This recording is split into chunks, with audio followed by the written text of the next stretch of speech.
it's quite intense, very severe. Yeah. We just had our election recently, our national election, where we chose our president, and then I'm not sure if you heard about the Marcos. Who is that? He's our new president. Yeah. But before that, the funny story, his father was a president too. Way back around 1970s, they, their family tried to rule for more than 20 years. And they are known in the Guinness, what do you call that? The world record, where you have something. So the Guinness, have you heard about Guinness? Guinness? What you mean? Guinness World Record or Oh something. yeah, yeah, sure. They're known to be the top corrupt family in the whole wide world. That intense. Oh, 'Di and they ba? are in the they On are in that 'di ba, Guinness. there are different records on that book, like longest nails, longest hair, Yeah, yeah, the Guinness, and the they are Guinness known Book to be of like the World world, Records. yeah, they Yeah, are known to be the most corrupt family. like the presidential family that Yeah. is right now ruling the Philippines. And his son, which is now our president, the junior. So basically the previous president was the senior one, and now we have the junior one. Imagine having that family who's very corrupt, and then the people try to revolt. So that family went out. They went somewhere outside the Philippines because people revolted against it. People have, we call it EDSA revolution. Like more than thousands of Filipino gathered in Manila. They went to Malacanang for them, in order for them to, in a, what do you call this? How can I say this though? Expel them basically out of presidency. So they flew away. And imagine, with that history, his son goes back to politics and become our new president. And he's known to be corrupt too. Like even him alone, the new president is corrupt. There's, what do you call this? Yeah, that's how corrupt he is. Somewhat. I think he was known to be a tax evader. 203 billion 203 billion pesos. pesos. Imagine Yeah. that. Known. By law, I mean by paper, he's known to have that. But then he's our president, a tax evader. So imagine how corrupt, how severe corruption in the Philippines is. How about in your country though? Well, I think not that severe. I mean, there is. I think back in Germany there is more. I think lobbyism is Yeah, you can. more a problem. You What's know what that? that is? Lobbyism is more of, there are certain interest groups. For example, the automobile industry, the car industry, or the tobacco industry, or like the food industry, and they have a strong influence on politicians, so Yeah, that because they they, have money. yeah, so that they write laws in their favor, or that there are not too many restrictions. I Yeah. think this is more of a problem in Germany, because actually, what I once heard is that the politicians in Germany, I mean, they earn quite a lot of money, and this is like, how do you say? It's good, for them to not to get too corrupt, because if you earn a lot of money, through your as a politician, then you don't get so corrupt because you're quite wealthy. But I think they still, like, from those lobbying, from those, yeah, how do I say? Um, yeah, from those lobbyists, they still get a lot of money. Wow. Some Yeah. even just hold speeches for like a few 100,000 What? euros, yeah, for just a speech. Yeah. Wow. Here, even if other, also another concrete example is that before an election, a lot of like good roads, they try to what do you call this? They try to renew it so that they can corrupt more money. Like for example, this project is worth 50 million, and they only spend like around 10 million or 15 What, million. what do you mean with the roads? Before Like an election, what they try to, how do I say this? Break it to break because it on purpose, on purpose, just to make another one, just to have. just to fix it afterwards, and then Yes, say, "Look, exactly. we're fixing Yeah, problems." and then the way they corrupt it, the project is worth let's say 100 million, and then they only spend on that project for like let's say 30 million. So basically the 70 million they tried to corrupt it. Okay, and who is they? The The politicians. politicians. Yeah. Okay, so the politicians, like for example, here on the island or in some province, when they do that, to stay on your example, they damage the street on purpose Yeah. to then repair it and say, look, we're fixing problems shortly before an election. Yes. And they say, okay, we need like 100 million pesos to fix the street. Like the local politicians say that to like the government, and then they get the 100 million, but they only spend like 30 million, and Exactly. the rest of it goes into their own pocket. That's how they share it. Yeah. I think there's also known, yeah, that's the other concrete example of how severe corruption is in the Philippines. Wow, that's really hefty. But how do you Yeah, think? Why do you think that is? money, power. Just money and power, yeah. Yeah, money. And the bad thing is they're not satisfied. If they try to get this amount, they want more. Like, yeah, that's how people in the Philippines. No, I'm not sure. Maybe because they can cheat through the system. They know how to cheat through it. But when you think about it, the people in power now, the corrupt politicians, how do you say this? Were once like the young ones who are passionate on change, but maybe they are corrupted or like they are eaten by the system, or maybe they can't voice it out. For example, if you try to go against a higher rank, maybe they'll shoot you, something like that. So you can't go against it. Like you just have to go along with it. So what do you think would be necessary to fix it? Or is it even fixable, do you think? Yeah, that too. I mean, I think the Filipinos knows about it, but they just they're used to it. That's why they don't even care to work on it. Like for example, vote buying.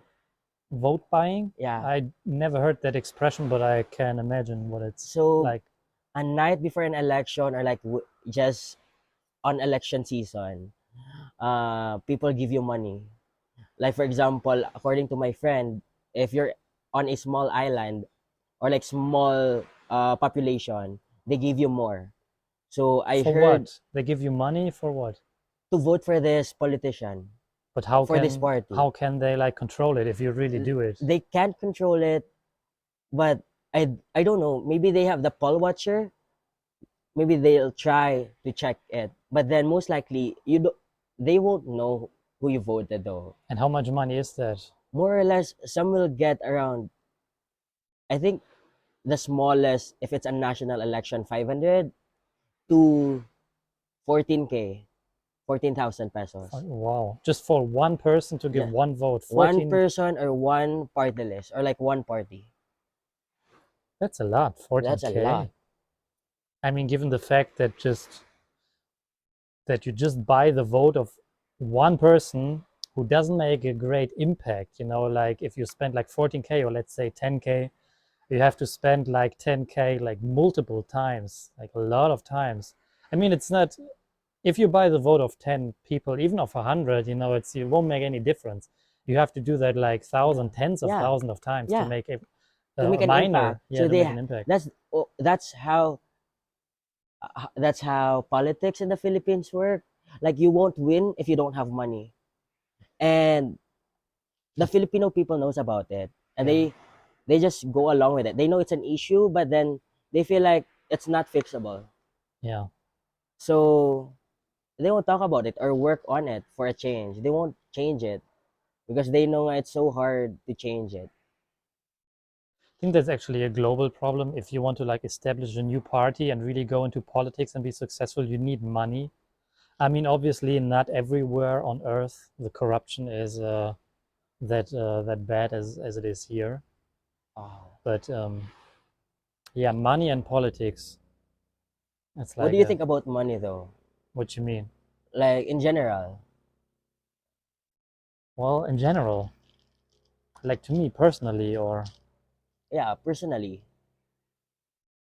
you know, there is this kind of common saying that money doesn't make you happy, and I think that's true to a certain degree. But I also think, you know, money gives you a good chance to at least not be totally unhappy because money keeps problems at bay. You know, as long as you have enough money to like pay your bills and on top of that, not be worried to like, you know, buy food here and there or go out with friends. I mean, money, like, how do I say, provides you with like satisfaction, let's say. I mean, it doesn't make you happy. And I mean, there's also this like very famous study, you know, that after you earn a certain amount of money a year, it doesn't matter if you earn more, you won't get significantly more happy.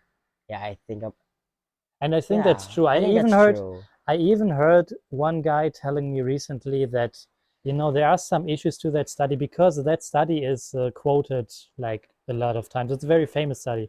I think the amount is like 70K or 80K dollars a year. And above that, it doesn't make Wow. a difference to your happiness, to your perceived happiness, because you can also like discuss about what is happiness. Happiness to you means something else Yeah, than to it's me. subjective. Yeah, it's yeah, exactly. It's subjective. So, but I think I think that's true. But I think most people aren't satisfied that because for example, I think most people, for example, my goal is like to be a millionaire or like to be like to have 1 million. But then if you get that, you won't be satisfied. Most Uh-huh. people want more, Yes. and then they keep on earning. So when they reach this certain amount, they won't still be satisfied, even though they don't really need that. And they keep on earning more or wanting more. And I feel like it's an ending cycle if you if you if you love money. Yeah. But I mean, that's But with also happiness, I think it's a different. maybe it's also a thing with human nature. Maybe, you know, we are greedy. We are just greedy. We always Yeah. want But are more. you greedy? Well, let me think about it. I think by default, every person is more or less greedy, and it takes some effort to get rid of that. I think a good exercise is to just enjoy the moment and be grateful for what you have. I think that's a very good exercise to be less greedy because there's always a saying, you know, you always, I mean, or what's the saying? I don't know in English, but there is an English saying, you know, be careful what you wish for, you might get it. I don't know if we talked about that earlier, but this is also, you know, if you have a dream, you know, like all your life, and then actually that's also with goals, you know, like it's not that achieving a goal makes you happy, it's more than that pursuing a goal makes you happy, because if you actually have that, you know, then all the meaning drops. It's more of the process. Yeah, exactly. I remember that when I got my first like university degree, you know, and I studied hard for it, and it's like a, I mean, you're studying as well, it's like a long process, it goes for months and years, you know, you plan your life long term, but it gives you meaning, you know, in like 3 years, 5 years, whatever, I want to have this bachelor's degree, this master's degree. But once you have it, then you're down to like to zero again, then you need the next big goal. And I had that sometimes in my life also when I went to Vegas with my best friend. I always wanted to go to Las Vegas. You heard of it, right? In Yeah, yeah. America, Nevada. That's in US, right? Yeah, yeah, right. Like where all the casinos are, you can play Yeah. poker and stuff. Yeah, and I remember also like when I did it with him, you know, it was a very funny journey. It was amazing. It was always my dream. But when I came back, I was like, As you went for a second round. no, no. I mean, when I came back to my to home to I Germany, you see. know, I was like, okay, now I always wanted to go to Vegas, and now I did it. and now I'm back in my old life, you And know. what's next? Yeah, what's next? And I fell in like kind of like a hole. It got me, I wouldn't say depressed, you know, but it was kind of like, yeah, okay, now it's over. And what now, you know? True. Yeah. Wow. And I For think me, that's also, you know, because coming back to the topic where we started, I think that's also the thing with money, you know, when you want to become a millionaire, you know, and they also say the first million is the most difficult one. And then when you get the first million, you know, then you're like, yeah, now I have, and what now? And you want, you know, more and more and more. because my like my thinking about money, not really my philosophy, but I'm still working on it, is that I don't really like money, but I know the importance of money. You need money to survive. And sometimes, uh, based on what you've said, that money at some point can make you happy, but it's not really happiness.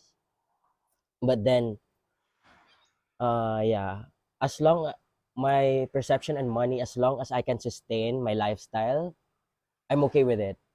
Because I see people driven by money, like they talk to you based on what money you have. If you're not on this level, if you don't have money, they don't really respect you enough. And I think that's Where do you find those people? rich people. How rich people? They look down on you. I think most, yeah, or they won't even talk to you. So yeah, and I don't know. But that's really like shallow, superficial. I mean, if somebody doesn't talk to you I mean, because you don't no, have money, no, no, if somebody yeah, doesn't talk to you because you don't have money, then like you are what do you happy that call he that? doesn't want to talk with you, I mean, not really talking. It's more of like interact with you. you don't. I mean, not really talking, like conversation wise. For example, if this is your work, uh, if like you're a janitor, they don't even want to respect you, something like that, or that no, I got lost. My train of thoughts got lost though. No, it's fine. But I think even those jobs, you know, like janitors, plumbers, you know, those like craftsmen, you know, who work with their hands, I think they are like amongst the most respectable ones. Like Exactly. on the in the long run, you know, I think I have more respect for a janitor than for like a manager of like a multi-million dollar And the funny company. thing, yeah, I don't know. They try to exploit you. Like imagine in the Philippines, janitor just earn like 400 pesos a day. It's not allowed. Exactly. How can you survive if you Yeah. have a family though? But that's why I can also see that money is important.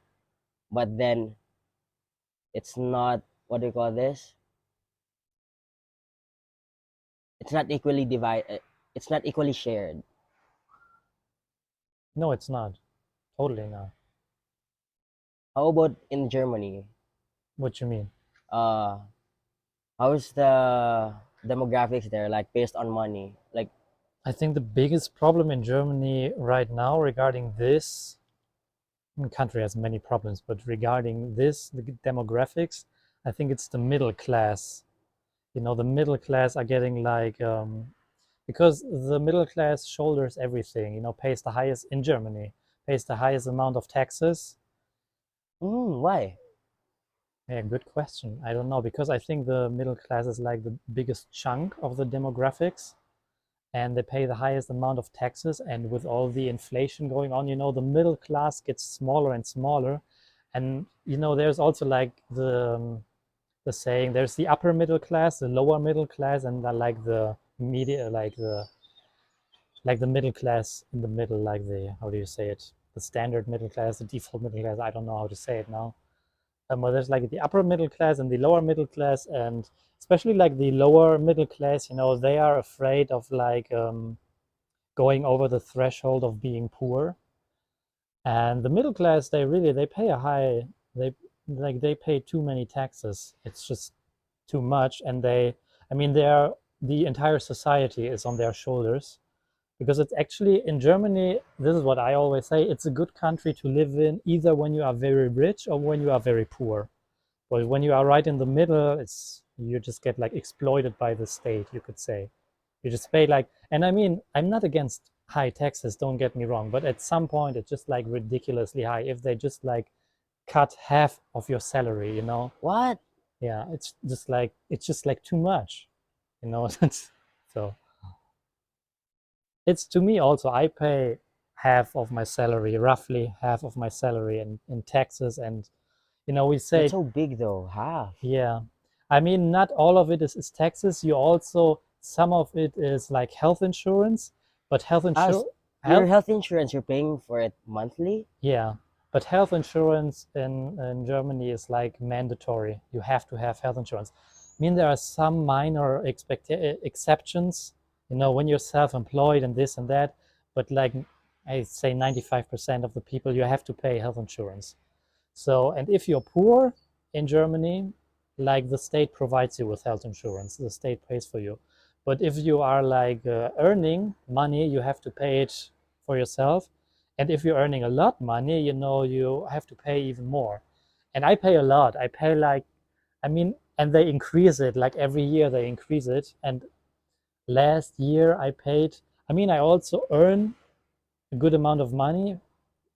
You know, don't get me wrong, I'm not poor, but I pay like 927 euros a month for health insurance. And it's not good health insurance. You know, it's health insurance provided by the state. It's not a private health insurance. It's like I don't get special treatment. You know, it's not that I get a single room in a hospital or that I get Hmm. like the, So most likely, if you get sick, everything's free already. yes. And that's a good thing. You know, I like the principle in theory, but what it had become over decades, you know, it's like not working anymore. It was a good system back in the 70s, I'd say, and society back in Germany was more fair. Even I think I can say that even though I was not born yet, but you know, nowadays it's just, yes, and it's just doesn't seem fair anymore, especially like to the middle class, I'd say. Yeah. Same here. Like the access to healthcare is also very poor. I think that's why I tried going to med school.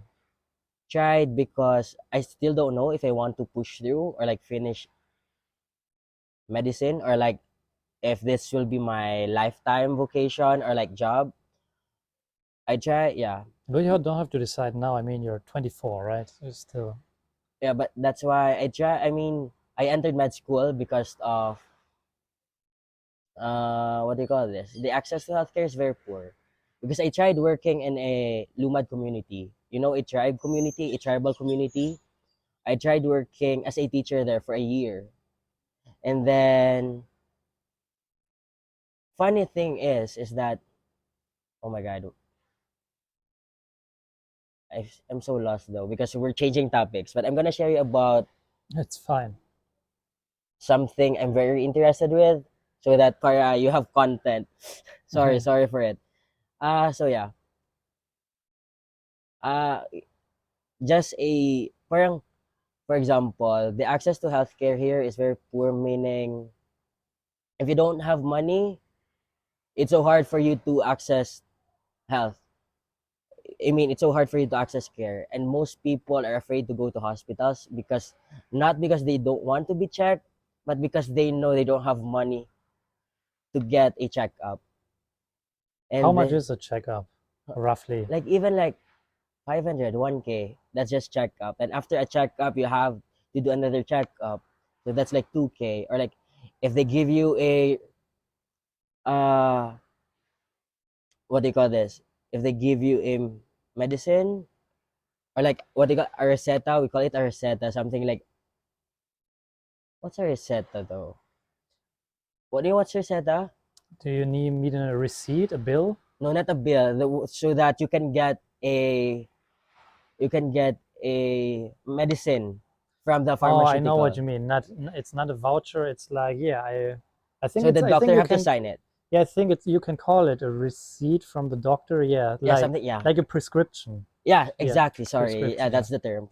Prescription, and that's a lot for a typical Filipino family or like a Filipino person. And then back in my workplace, because it's in Bukidnon, Mindanao, they most of them haven't experienced going to the hospital. Yeah. And that's how, oh my God, why am I so down right now? Because you got hammered yesterday. I know. Was it fun at least? I don't know. I really don't know. Was it worth it? Yeah, because I'm leaving soon. And I'm going back to studying again. So after this, after the fun, yeah, I'll study a lot. Yeah. I mean, we can also stop if you Yeah. want. That's totally fine. Just like, yeah, take it off. Maybe you can try asking my friends though. You've talked to Which friend?